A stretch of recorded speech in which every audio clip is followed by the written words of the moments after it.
Hello दोस्तों, मैं doctor रश्मि त्रिपाठी आपका अपने चैनल लव फाइटर्स एकेडमी में स्वागत करती हूं। जैसा कि मैंने पिछले वीडियो में आप लोगों को चैप्टर 2 का सेक्शन 21 से लेके 27 तक पढ़ाया था।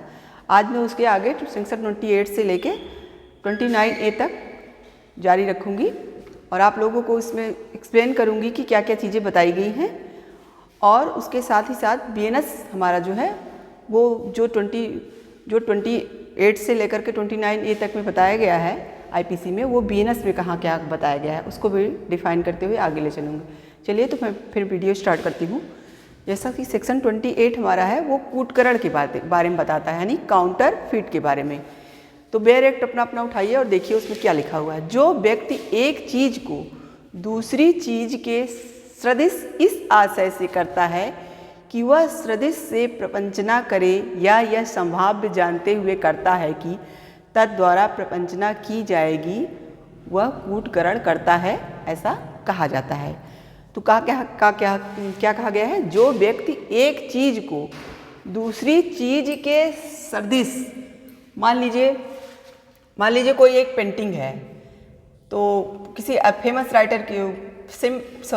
पेंटर की कोई पेंटिंग है, तो उस पेंटर की पेंटिंग को एक व्यक्ति क्या करता है, उसकी नकल करके वैसे ही बनाता है। तो वही कह रहा है कि जो व्यक्ति एक चीज़ को दूसरी चीज़ के सदृश इस आशय से करता है और बनाता है, और उसका आशय यह रहता है कि वह जो पहले वाली पेंटिंग थी यानी पेंटर की, लोग उस दूसरी वाली पेंटिंग को देख के यही समझें कि वो उसी पेंटर ने बनाया हुआ है या उसी पेंटर की वही पेंटिंग है। तो इस आशय से करता है। और अगर वो उसे हो सकता है वो उसी पेंटिंग को जैसे जहाँ वो बेचता है वहीं बेचने के लिए भी ले जाए, ये भी कर सकता है। या भी ये कर सकता है कि उसके मन में ऐसा हो कि अगर मैं कभी इसे बेचूंगा तो मुझे उसी पेंटिंग की तरह ही इसका दाम मिलेगा या कुछ भी होगा, ऐसा वो अपने मन में रखता हो, तो वहाँ पे क्या होगा, कूटकरण कहा जाएगा, यानी काउंटर फीट। जैसे मान लीजिए एग्जाम्पल के तौर पर एक और देती हूँ आपको। जैसे 100 रुपये की कोई नोट है, तो उस 100 रुपये की असली नोट का मैंने एक नकली नोट किसी ने बनाया, और उस नकली नोट को उसके मन में यह आशय था कि जब मैं इसे कहीं भी दुकान पे ले जाऊंगा तो लोग आसानी से इसे ले लेंगे, और लोगों को भी ऐसा लगे उस नोट को देख के, जान ही ना पाएँ कि यह असली नोट है या नहीं। तो वहाँ पे जिस व्यक्ति ने वो नकली नोट बनाया वह कूटकरण करता है, ऐसा कहा जाएगा। तो हमारा सेक्शन 28 यही बात डिफाइन करता है। जैसे कि अब इसमें एक चीज़ दो चीज़ और है जानना आपको ज़रूरी। जैसे ज़रूरी नहीं होता है कि जो उसने नकल किया है वो ठीक उसी तरह से हो, सेम वैसे ही हो। बस उसमें ये होना चाहिए कि उसको देख करके व्यक्ति भ्रमित हो जाए कि यह पहली ही चीज़ है।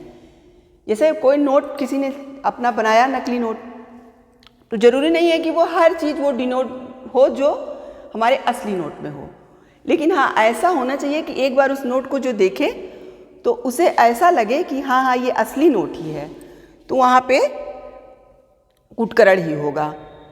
और एक चीज़ और होना चाहिए कि जो उस दोनों में एक समरूपता है यानी इक्वलिटी है, वो इस तरह से भी होनी चाहिए कि लोग एकदम बहुत ज़्यादा भ्रमित हो जाएं कि हाँ ये असली ही है। इस तरह से हमारा कूटकरण के लिए दो चीज़ों का होना और ज़रूरी है। जैसे एक क्या, नकल ठीक वैसी ही हो, यह ज़रूरी नहीं है, और समरूपता इस तरह की होनी चाहिए कि लोग उससे धोखा खा जाएं, असली नकली में पहचान ना कर पाएँ, तो वहाँ पे हमारा कूटकरण हो जाएगा। और जैसे किसी ने, मान लीजिए किसी व्यक्ति ने कोई नोट छापा और उसे अपने घर पे रखा है, अभी मार्केट में नहीं लाया है, और वो यह बोले कि यह नोट तो मैंने इसलिए नहीं छापा है कि मैं इसका गलत यूज कर सकूं, मैंने तो इसे अपने लिए ऐसे शौक बस बना के अपने पास रखा हुआ है, तो ये हमारा कूटकरण नहीं होगा, ये हमारा काउंटरफीट नहीं कहा जाएगा। ऐसा कुछ नहीं है, तब भी वो काउंटरफीट ही कहा जाएगा। ऐसा काम करना ही काउंटरफीट हो जाता है। मान लीजिए कि वो व्यक्ति ऐसा ना भले ही चाहता हो, लेकिन उसने बनाया तो है किसी भी तरीके से वो मार्केट में निकल गई वो नोट, कोई भी लेकर के उसको असली समझ के बाहर चला गया, तो वहाँ तो काउंटर क्लेम ही हो जाएगा ना, सॉरी काउंटर फीट ही हो जाएगा ना। इसलिए कूटकरण में सेम वैसा हो यह जरूरी नहीं है, पर ऐसा होना चाहिए कि लोगों को धोखा हो जाए। इसमें एक केस था केरला राज्य वर्सेस मठाई बरगज का, सुप्रीम कोर्ट का केस था। उसमें ये सुप्रीम कोर्ट ने ये कहा कि जरूरी नहीं है कि कूटकरण के लिए इंडियन करेंसी ही जरूरी है। जरूरी नहीं है कि वो कूटकरण जैसे इंडियन करेंसी का ही लोग कूटकरण करें, उसमें कोई जैसे अमेरिकी डॉलर हुआ या कोई विदेशी करेंसी हुई, अगर उसका भी कूटकरण किया जाता है, काउंटरफीट किया जाता है, हुबहू उसके जैसा बनाया जाता है, तो वहाँ पे कूटकरण ही माना जाएगा। यह कह के हम नहीं बच सकते हैं कि वह इंडियन करेंसी नहीं है। तो ये तो था हमारा कूटकरण यानी काउंटरफीट। अब चलिए हम चलते हैं सेक्शन 29 की तरफ। सेक्शन 29 हमारा दस्तावेज की बात बताता है। दस्तावेज यानी डॉक्यूमेंट की बात बताता है।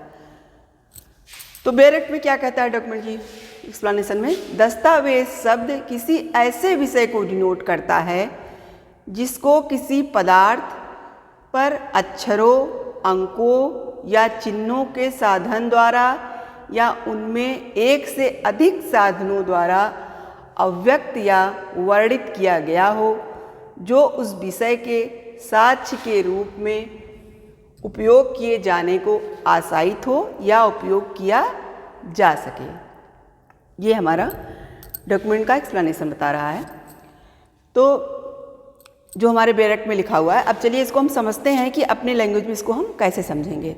जैसे डॉक्यूमेंट्स के लिए कह रहा है कि डॉक्यूमेंट्स ऐसे विषय को डिनोट करता है जिसको अगर हम किसी पदार्थ यानी सब्सटेंस कोई हो पर अक्षरों, अंकों या कोई चिन्हों द्वारा कोई भी बात उस पर अभिव्यक्त करते हैं तो हमारा डॉक्यूमेंट कहा जाएगा। और उसे हमारे मन में क्या हो, हमारे मन में यह इच्छा हो कि उसे हम किसी एविडेंस के रूप में उपयोग करें या वो एविडेंस के रूप में उपयोग किया जा सके।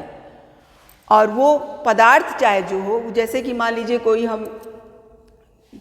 कोई रेत पे लिखें कोई चीज़, पेड़ पे लिखे कोई चीज़, पेज पे लिखे कोई चीज़, पदार्थ में कोई भी पदार्थ हो सकता है और उस पर हम अक्षरों द्वारा लिखें, अंकों द्वारा लिखें या चिन्ह से कोई चीज़ बनाएं, तो वहाँ पे हमारी वो डॉक्यूमेंट्स ही होगी।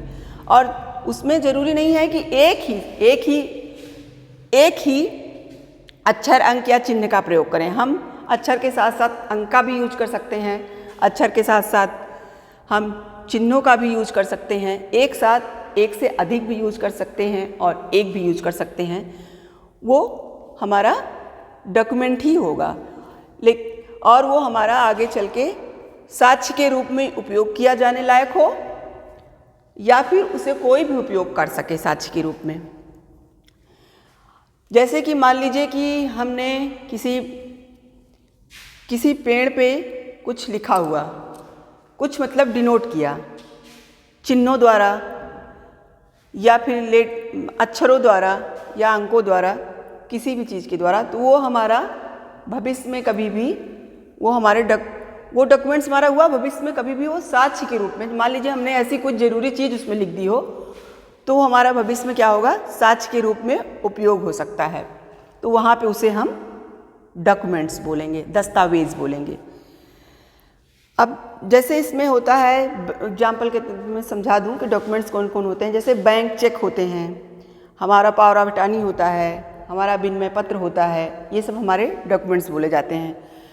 और डॉक्यूमेंट्स के लिए ज़रूरी नहीं है कि उस डॉक्यूमेंट का साक्ष्य कोर्ट में ही प्रस्तुत किया जाए तभी वो डॉक्यूमेंट्स कहा जाएगा।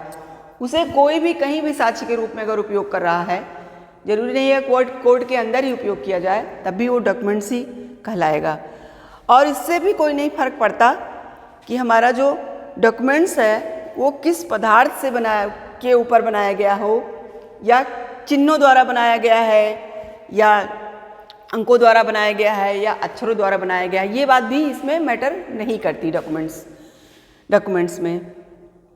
जैसे कोई विनिमय पत्र है, विनिमय पत्र का मतलब ये हुआ, जैसे मान लीजिए कोई भी हमारा विनिमय पत्र हुआ, उसको हमने, जैसे मेरे नाम है कोई चीज़, मैंने आगे अपना सिग्नेचर करके लिख दिया कि आज से मतलब ये चीज़ मेरी नहीं, इस फला व्यक्ति की है, तो वहाँ पे जो मैंने ये सब लिख करके दिया वो हमारा डॉक्यूमेंट्स माना जाएगा। जैसे बैंक हमको बैंक चेक देती है तो वो भी हमारा डॉक्यूमेंट्स ही माना जाता है। और हमारा पावर अटॉर्नी जो होता है, जैसे हमने किसी अपने अधिकार को किसी और को भी उपयोग करने के लिए दिया तो वो भी हमारा डॉक्यूमेंट्स हुआ। तो डॉक्यूमेंट्स के लिए क्या क्या चीज़ें ज़रूरी हैं कि कौन कौन से मतलब चीज़ें यूज होगी तो डॉक्यूमेंट्स होगा। मान लीजिए आप किसी पदार्थ पे यानी सब्सटेंस पे किसी अक्षर, अंक या चिन्ह के द्वारा कोई चीज़ लिखते हों और उसे भविष्य में साक्ष्य के रूप में कभी भी हम यूज कर सकते हैं, तो वही हमारा डॉक्यूमेंट होता है। तो ये है हमारे सेक्शन 29 में डॉक्यूमेंट्स। अब चलिए हम चलते हैं सेक्शन 29A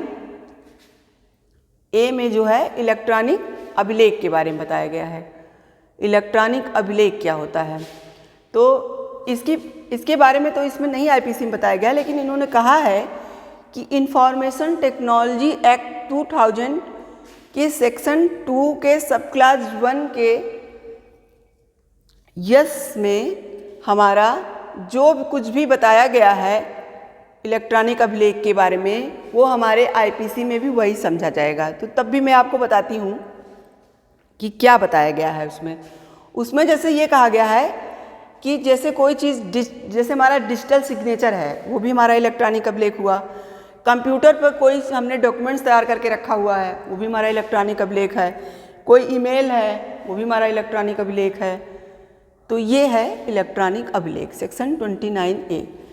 चलिए अब आपको बताते हैं कि हमारे बीएनएस में कूटकरण या दस्तावेज को किस सेक्शन में और कहाँ दिया गया है। तो हमारे बीएनएस में कूटकरण को सेक्शन 2 सब क्लास 3 में दिया गया है और हमारे दस्तावेज को सेक्शन 2 सब क्लास 7 में दिया गया है। और जैसा कि हमने देखा था कि हमारे आईपीसी में कूटकरण को सेक्शन 28 में दिया गया है और दस्तावेज को सेक्शन 29 में दिया गया है।